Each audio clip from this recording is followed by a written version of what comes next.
الحمد للہ رب العالمین والصلاة والسلام علی رسولہ الکریم وعلی آلہ واصحابہ اجمعین وعلی کل من تبعہم بإحسان الی یوم الدین. اما بعد، میرے محترم بزرگوں، بھائیوں اور دوستوں، السلام علیکم ورحمۃ اللہ تعالی وبرکاتہ.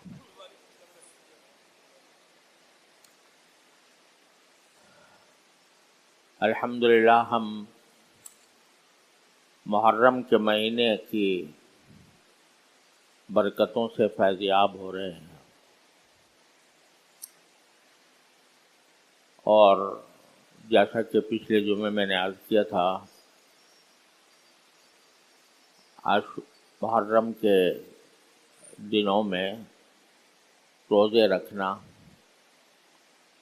اس کو رسول کریم صلی اللہ علیہ وسلم نے رمضان کے بعد سب سے زیادہ افضل روزے قرار دیے ہیں. اب چند دن بعد انشاءاللہ عاشورہ کا دن آنے والا ہے. عاشورہ کا معنی ہے 10واں دن، اور یہ محرم کے 10ویں دن کو عاشورہ کے نام سے عام طور پر یاد کیا جاتا ہے. اس دن کی بھی ایک خصوصی فضیلت ہے.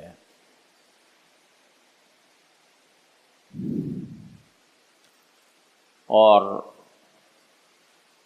وہ فضیلت یہ ہے کہ سب سے پہلے تو اللہ تبارک و تعالیٰ نے مسلمانوں پر جو روزے فرض کیے تھے وہ عاشورہ کے روزے فرض تھے. اس وقت رمضان کے مہینے میں روزے رکھنے کا حکم نہیں تھا، تو عاشورہ کے دن روزہ رکھنا فرض کیا گیا تھا.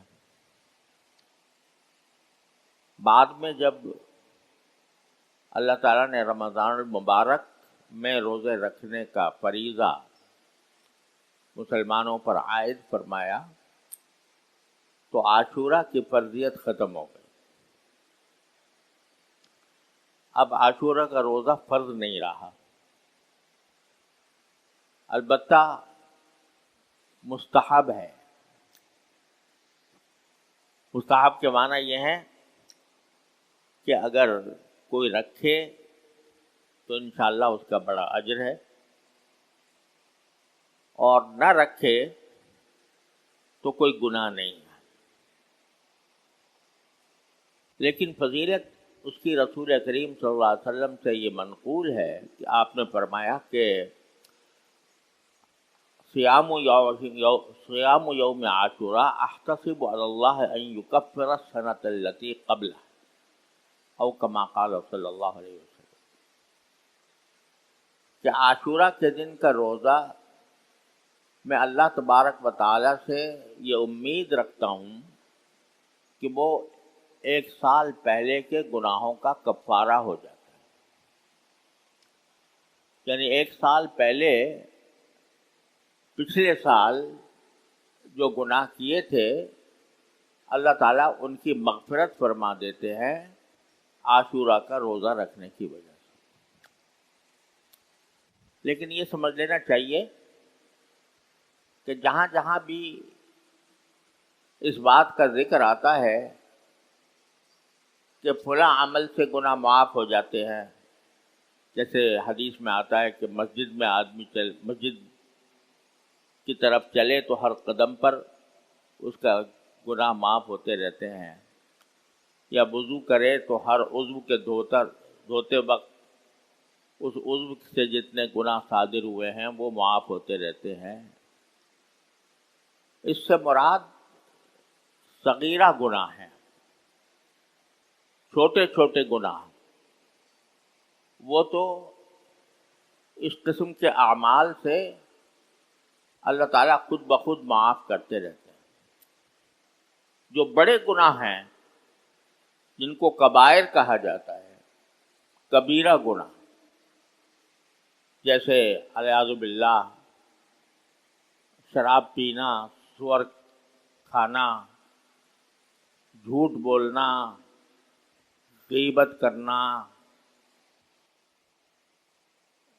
یا کسی مسلمان کا دل دکھانا، یا کسی بھی مخلوق، اللہ کی مخلوق کا دل دکھانا، یہ بڑے بڑے گناہ جو ہیں، سود کھانا یا سود لینا یا دینا، جوا بازی کرنا، یہ سارے بڑے گناہ جو ہیں یہ اس طرح معاف نہیں ہوتے کہ ایک دن روزہ رکھ لیا اور سارے گناہ معاف ہو گئے. یہ بغیر توبہ کے معاف نہیں ہوتے. جو گناہ معاف ہوتے ہیں وہ صغیرہ گناہ ہیں، چھوٹے چھوٹے گناہ، یعنی وہ گناہ جن کے اوپر کوئی بڑی وعید نہیں آئی، جن گناہوں کے اوپر کوئی عذاب کی وعید نہیں آئی، وہ صغیرہ گناہ ہوتے ہیں، وہ معاف ہوتے رہتے ہیں. تو عاشورہ کا روزہ رکھنے سے انسان نے پچھلے سال جو گناہ کیے تھے، صغیرہ گناہ، وہ اللہ تعالیٰ معاف فرما دیتے. یہ حکم ہے جو عاشورہ کے لیے رسول کریم صلی اللہ علیہ وسلم سے ثابت ہے. اس دن کی تاریخ کے بارے میں بھی کچھ روایتیں مشہور ہیں. بعض جگہ یہ مشہور ہے کہ آدم علیہ السلام عاشورہ کے دن پیدا ہوئے تھے. حضرت ابراہیم علیہ السلام کو جب نمرود نے آگ میں ڈالا تھا اور اللہ تعالیٰ نے اس آگ کو ٹھنڈا کر دیا تھا، وہ بھی کہتے ہیں کہ عاشورہ کے دن ہوا تھا. اور حضرت نوح علیہ السلام کے زمانے میں جو طوفان آیا تھا اور آپ کشتی میں سوار ہو کر کشتی نے آپ کو جا کر ایک جودی پہاڑ کے اوپر اتار دیا تھا، وہ بھی عاشورہ کا دن تھا. اور قیامت بھی کہتے ہیں عاشورہ کے دن آئے گی، وغیرہ وغیرہ. اس طرح کی باتیں مشہور ہیں، لیکن ان باتوں کی کوئی مستند روایت نہیں ہے. البتہ ایک واقعہ بے شک ثابت ہے، وہ یہ کہ حضرت موسیٰ علیہ السلام کو اللہ تعالیٰ نے فرعون سے اسی دن نجات عطا فرمائی.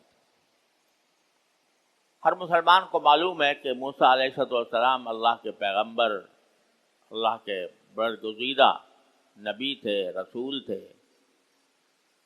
اور اللہ تعالیٰ نے ان کو تورات عطا فرمائی تھی اور بنی اسرائیل کی طرف ان کو بھیجا گیا تھا. بنی اسرائیل اس وقت فرعون کی ظلم کی چکی میں پس رہے تھے. مصر کا جو بادشاہ تھا وہ فرعون کہلاتا تھا.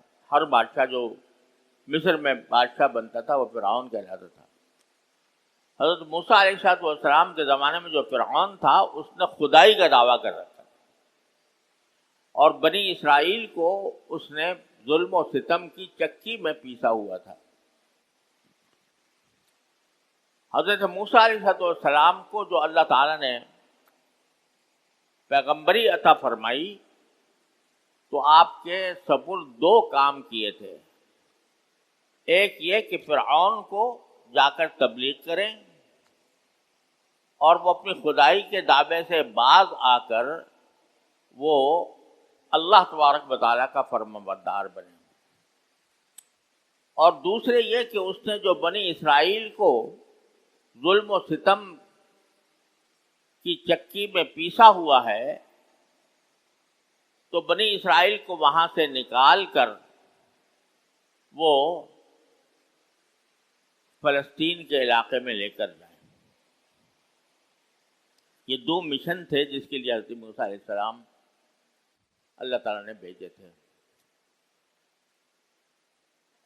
جب فرعون کو پہلے تبلیغ کی اور اس کو ہر طرح کے دلائل سے قائل کر دیا، لاجواب کر دیا، اور پھر بھی نہیں وہ مانا، تو پھر اللہ تعالیٰ کے حکم سے حضرت موسیٰ علیہ السلام بنی اسرائیل کو لے کر روانہ ہوئے تاکہ مصر سے روانہ ہو کر وہ ان کو فلسطین میں لے جا کر آباد کریں۔ لیکن فرعون نے پیچھا کیا، اس کی فوج نے پیچھا کیا، اور حضرت موسیٰ علیہ السلام اپنے بنی اسرائیل کے ساتھ آگے کی طرف روانہ ہو رہے، آگے کی طرف سفر فرما رہے تھے، پیچھے سے فرعون آ گیا اپنا پورا لاؤ لشکر لے کر، اور آنے کے بعد ایسا ایک مرحلہ آ گیا کہ موسیٰ علیہ السلام سمندر کے کنارے پہنچ گئے، آگے سمندر تھا اور پیچھے فرعون کا لشکر تھا۔ تو اس وقت جو بنی اسرائیل تھے، یعنی جو موسیٰ علیہ السلام جن کو لے کر جا رہے تھے، انہوں نے موسیٰ علیہ السلام سے کہا کہ اب تو ہمارے پاس کوئی راستہ ہی نہیں رہا، آگے سمندر ہے اور پیچھے فرعون کا لشکر ہے، تو ہمارے لیے اب بظاہر نجات کا کوئی راستہ نہیں ہے، سمندر آگے ہے لہذا اس میں ڈوب جائیں گے، اور فرعون کا لشکر پیچھے ہے، اگر ہم یہاں کھڑے رہ گئے تو فرعون کا لشکر آ کر ہم کو تہس نہس کر دے گا۔ حضرت موسیٰ علیہ السلام چونکہ اللہ کے پیغمبر تھے تو جواب میں انہوں نے فرمایا کلا، ہرگز نہیں، ان معی ربی سیہدین، میرے ساتھ میرا پروردگار ہے، وہی مجھے صحیح راستہ دکھائے گا۔ اس موقع پر جبکہ کوئی راستہ نظر نہیں آ رہا بچنے کا، آگے سمندر پیچھے دشمن کا لشکر، اس موقع پر پیغمبر کا دل نہیں، اس کا پاؤں نہیں ڈگمگاتے، اس کے دل میں کوئی خوف پیدا نہیں ہوتا، وہ کہتا ہے کہ ہرگز نہیں، میرا پروردگار میرے ساتھ ہے، وہی مجھے راستہ دکھائے گا۔ جب اللہ تعالیٰ کے اوپر توکل اور اعتماد اور بھروسے کا مظاہرہ کیا حضرت موسیٰ علیہ السلام نے، تو اللہ تعالیٰ نے فرمایا کہ تم نے ہمیں پہلے ہی ایک کرشماتی عصا دے رکھا ہے۔ حضرت موسیٰ علیہ السلام کے پاس جو عصا تھا، یعنی یہ لاٹھی، تو وہ حضرت موسیٰ علیہ السلام کے پاس رہتی تھی ہمیشہ، اس سے پتہ نہیں کتنے اللہ نے معجزے ظاہر فرمائے۔ کہا یہ جو تمہارے پاس عصا ہے، یہ سمندر کے اوپر مارو تو دیکھو کیا ہوتا ہے۔ حضرت موسیٰ علیہ السلام نے عصا سمندر پر مارا اور اللہ تعالیٰ نے سمندر کے پانی کو کھڑا کر دیا، اس طرح کھڑا کر دیا کہ 12 راستے بن گئے، اس میں دونوں طرف پانی کھڑا ہے اور بیچ میں خشکی کا راستہ، اور 12 راستے اس لیے کہ بنو اسرائیل کے 12 قبیلے تھے، تاکہ ہر قبیلہ ایک اپنے اپنے راستے سے وہ سمندر سے گزر جائے۔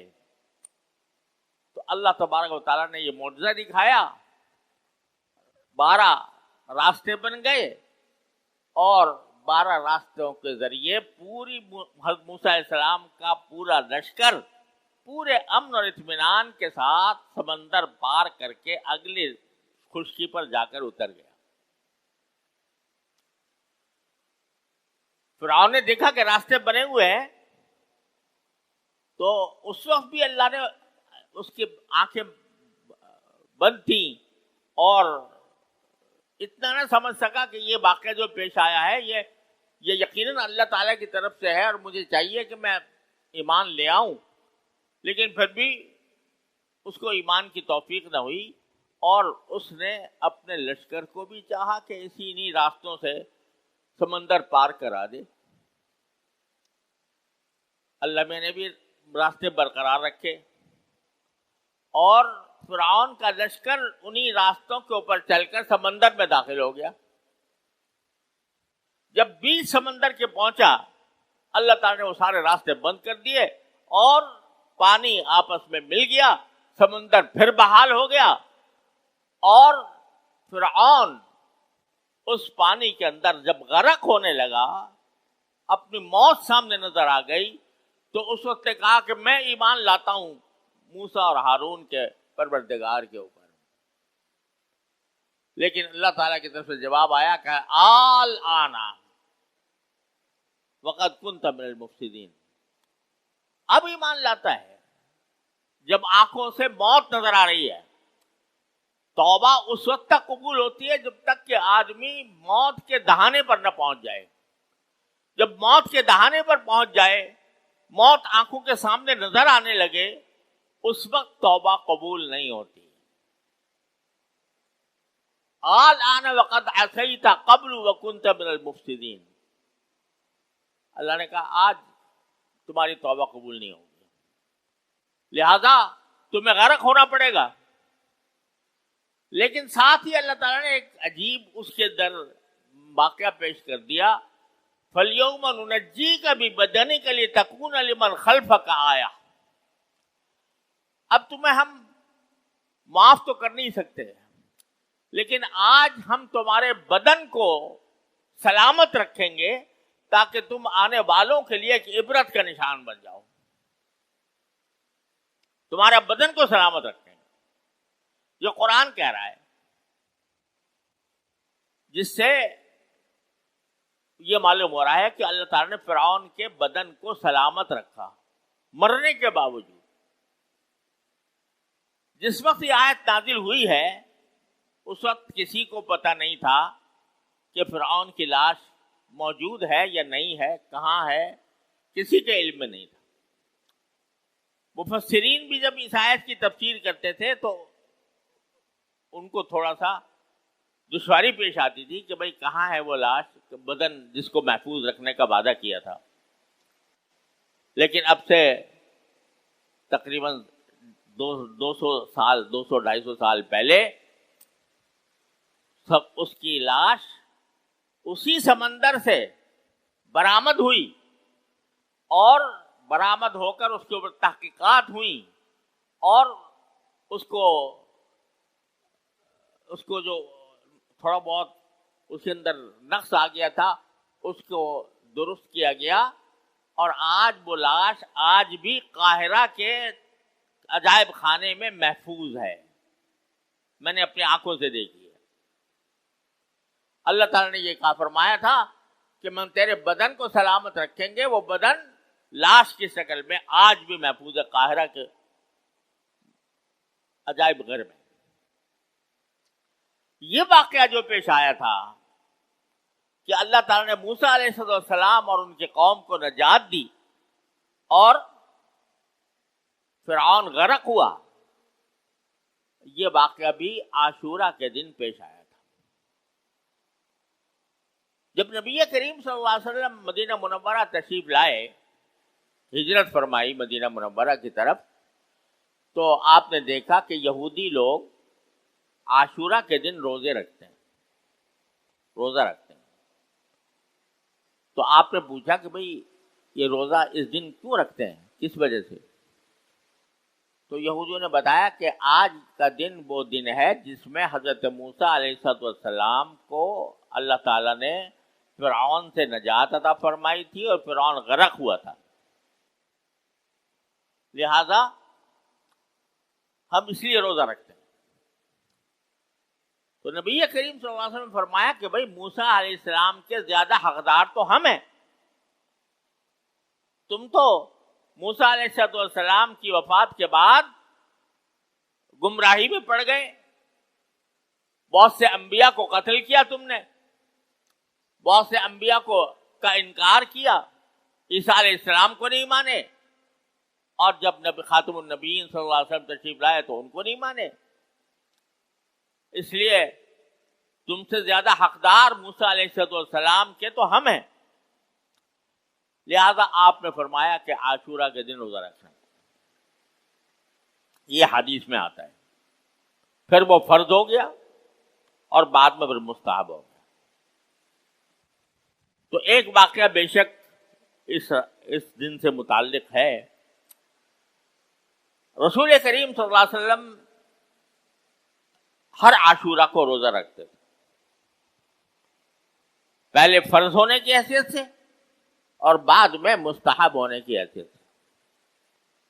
لیکن جب آخر سال آیا، آپ کی حیات طیبہ کا آخری سال آیا، تو اس وقت آپ نے ایک بات ارشاد فرمائی، وہ یہ کہ اگرچہ ہم نے روزہ رکھنا شروع کیا تھا، حضرت موسیٰ علیہ السلام کا خیال آیا تھا کہ ان کے نجات کا واقعہ وہ ہمارے لیے زیادہ، ہم سب کے لیے زیادہ اس بات کا مستحق ہے کہ ہم اس دن میں روزہ رکھیں.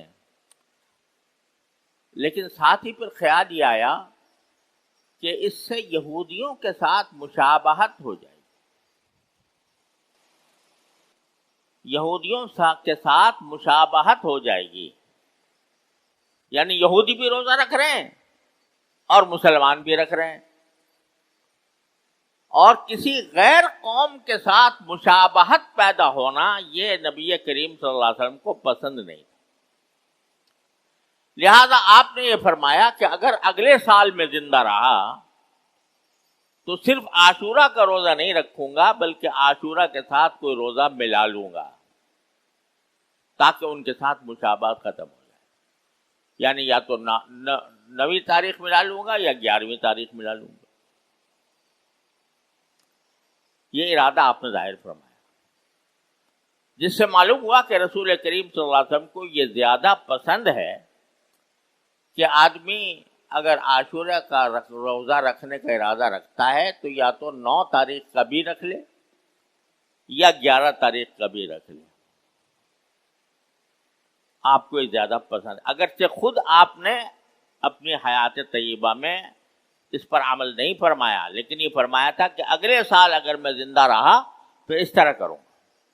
اس لیے فقہائے امت نے یہ فرمایا کہ عاشورہ کا روزہ اگر اس کے ساتھ آدمی ایک دن اور ملا لے، چاہے ایک دن پہلے چاہے ایک دن بعد، تو یہ رسول کریم صلی اللہ علیہ وسلم کی خواہش کی تکمیل ہو. لیکن اب بھی اگر کوئی صرف عاشورہ ہی کا روزہ رکھے تو کوئی گناہ نہیں. لیکن اس میں ایک سبق ہمیں ملتا ہے، سبق یہ ملتا ہے کہ ایک اچھے کام میں بھی کسی غیر مسلم قوم کی مشابہت پسندیدہ چیز نہیں.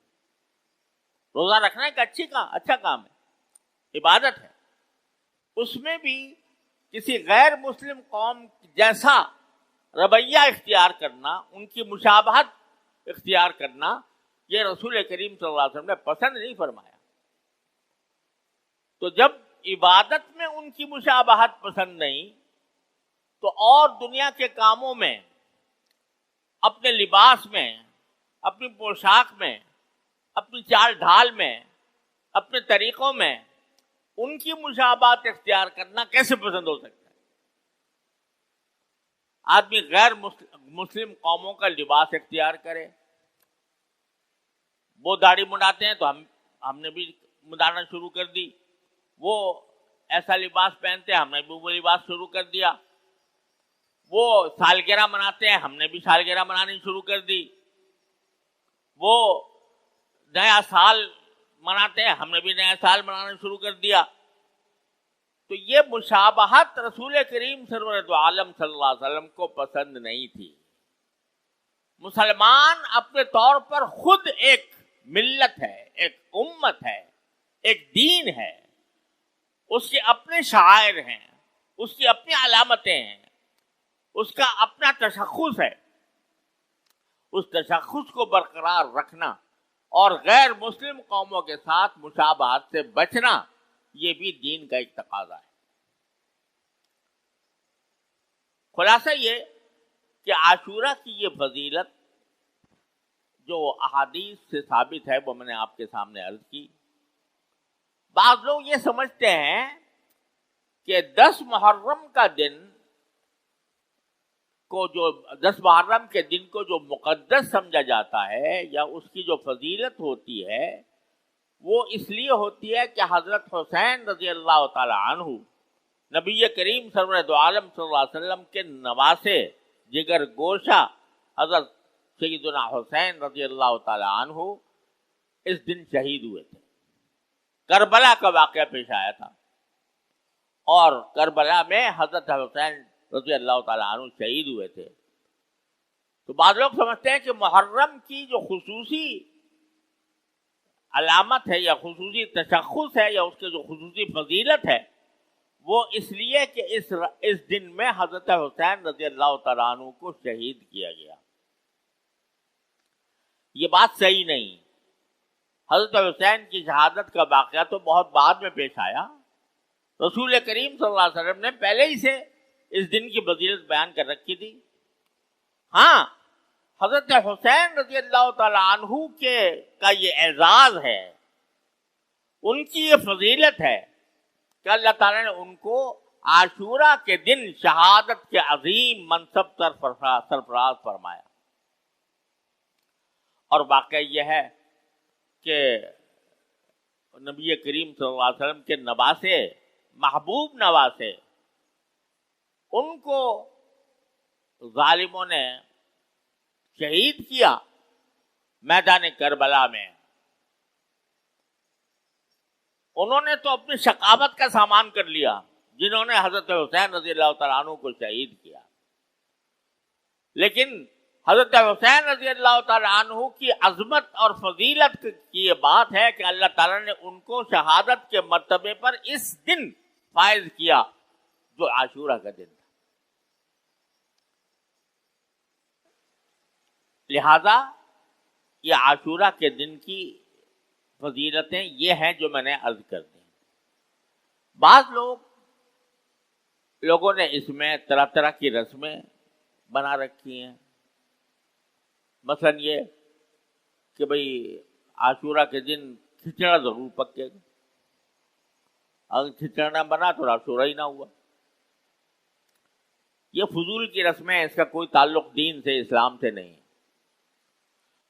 اور اس سے زیادہ بری رسم یہ ہے کہ اس دن کو، عاشورہ کے مقدس دن کو، ماتم اور حضرت حسین رضی اللہ تعالیٰ عنہ کی شہادت کے اوپر غم کے اظہار کا ذریعہ بنائیں. اس کے لیے تعزیے نکالتے ہیں، اس کے لیے علم نکالتے ہیں، اس کے لیے ماتم ہوتا ہے، اپنے آپ کو مارا جاتا ہے، پیٹا جاتا ہے. اس کی بھی کوئی اصل دین دور دراز تک دین کے کسی حکم میں نہیں ہے. لیکن شیعہ حضرات ہیں جو اپنے مسلک کے مطابق یہ کام کرتے ہیں. لیکن جو اہل سنت حضرات ہیں، بعض لوگ وہ بھی تعزیے میں شریک ہو جاتے ہیں، ان کی مجلسوں میں جا کے شامل ہو جاتے ہیں. تو کم از کم جو اہل سنت ہیں وہ اپنے مسلک پر قائم رہیں اور ان چیزوں سے متاثر نہ ہوں. اپنے مسلک کو چھوڑو نہیں اور دوسرے کو چھیڑو نہیں. چھیڑے نہیں کا معنی یہ ہے کہ افسوس ہے اور انتہائی افسوس کہ جب محرم کے یہ دن آتے ہیں تو پورا ملک منجمد ہو جاتا ہے. ساری سرکاری طاقتیں وہ اس ایک جلوس کے اوپر، اس جلوس کے تحفظ پر لگ جاتی ہیں جس جلوس کا شریعت میں، قرآن میں، سنت میں، خود اہل بیت کے تعامل میں کوئی تصور نہیں. حضرت حسین رضی اللہ تعالیٰ عنہ کی شہادت کے بعد خود اہل بیت موجود رہے، وہ اہل بیت جو ہمارے سر کے تاج ہیں وہ موجود رہے. کوئی ایک دلیل کوئی بتا دے کہ انہوں نے ماتم کیا ہو، انہوں نے جلوس نکالا ہو، انہوں نے علم کھڑا کیا ہو کسی کی تاریخ میں کوئی وجود نہیں ملتا. خود میں نے بڑے بڑے شیعہ علماء سے پوچھا کہ کیا جلوس نکالنا آپ کے یہاں فرض ہے آپ کے مسلک میں؟ اگر آپ کے مسلک میں فرض ہے تو بھئی چلو ہم گوارا کریں. لیکن سب نے یہ کہا ہمارے مسلک میں کوئی فرض نہیں ہے جلوس نکالنا. یہ بلکہ بعد میں لوگوں نے یہ طریقہ ایجاد کر لیا. لیکن جس کا اس مسلک کی بنیاد میں بھی کوئی حصہ نہیں ہے جلوس نکالنے کا، جس کی وجہ سے پورا کاروبار زندگی معطل ہے، سڑکیں بند ہیں، آمد و رفت کے راستے بند ہیں، ان کی خاطر. اور حکومت کی پوری مشنری اس کے تحفظ پر لگی ہوئی ہے. اور پچھلے دنوں افسوس ہے کہ پچھلے دنوں انہی جلوسوں میں صحابہ کرام رضی اللہ تعالی عنہ کے اوپر گستاخی کے کلمات کہے گئے، علل اعلان کہے گئے. تو میرے بھائیوں، یہ بڑے افسوس کی بات ہے کہ ایک ایسی بات جو اس مذہب شیعہ میں بھی فرض نہیں، واجب نہیں، اس کے لیے پورے ملک کو معطل کر دیا جاتا ہے. لیکن بہرحال اس کے لیے اس کے بارے میں جو سنجیدہ اور پرامن کوشش ہو سکتی ہے وہ علماء ہمیشہ کرتے رہے ہیں. لیکن ایک بات یاد رکھیں کہ قتل و قتال یا مار دھاڑ، ایک دوسرے پر حملے کرنا، یہ کسی طرح بھی کسی مذہب میں جائز نہیں. افسوس ہے کہ ہمارے ہاں جب محرم کا مہینہ آتا ہے تو حکومتی اداروں کو امن و امان قائم رکھنے کے لیے اجتماعات بلاتے ہیں، علماء کو بلاتے ہیں، بھئی لڑنا نہیں، ایک دوسرے کو مارنا نہیں. اور افسوس ہے کہ ہر مذہب میں ایسے انتہا پسند اور مشتعل لوگ موجود ہیں جو فتنہ پیدا کرتے ہیں اور اس مذہبی اختلاف کو لڑائی اور قتال اور لڑائی میں تبدیل کر دیتے ہیں. ابھی پچھلے دنوں واقعہ پیش آیا، ایک شیعہ ڈی ایس پی کو قتل کر دیا گیا. اس کے بدلے میں ایک ہمارے بیچارے معصوم امام جس کا کوئی تعلق نہ کسی سیاست سے نہ کسی جھگڑے سے، وہ امام صاحب شہید کر دیے گئے. تو اس جھگڑے کو یا اس اختلاف کو باہمی منافرت کا، اور منافرت ہی نہیں قتل و قتال کا ذریعہ بنانا، یہ کسی مذہب میں جائز نہیں، حرام ہے بالکل.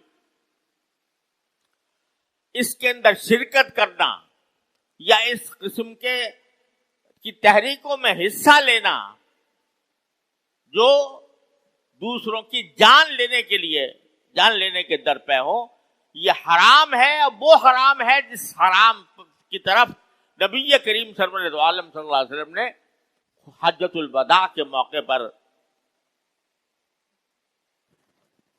اس سے